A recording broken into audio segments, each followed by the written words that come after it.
May 25th Morning Devotional. Obedience to physical and moral laws.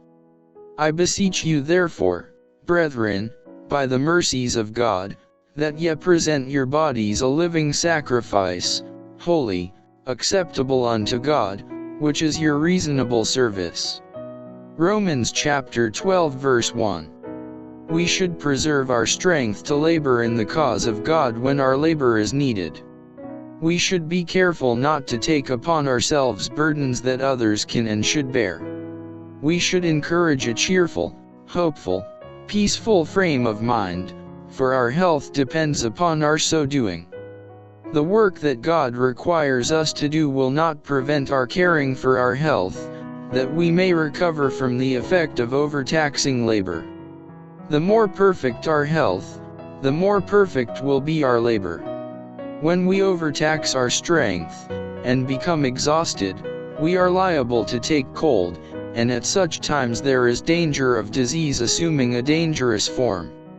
We must not leave the care of ourselves with God, when He has placed that responsibility with us. God created man a little lower than the angels and bestowed upon him attributes that will, if properly used, make him a blessing to the world and cause him to reflect the glory to the giver.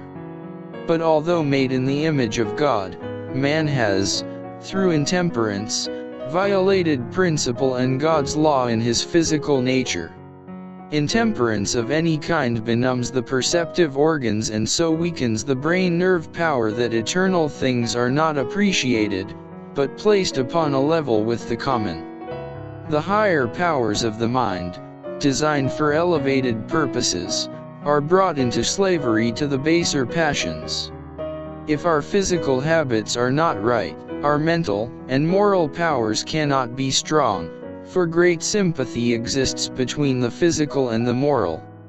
The Apostle Peter understood this and raised his voice of warning to his brethren, "Dearly beloved, I beseech you as strangers and pilgrims, abstain from fleshly lusts, which war against the soul."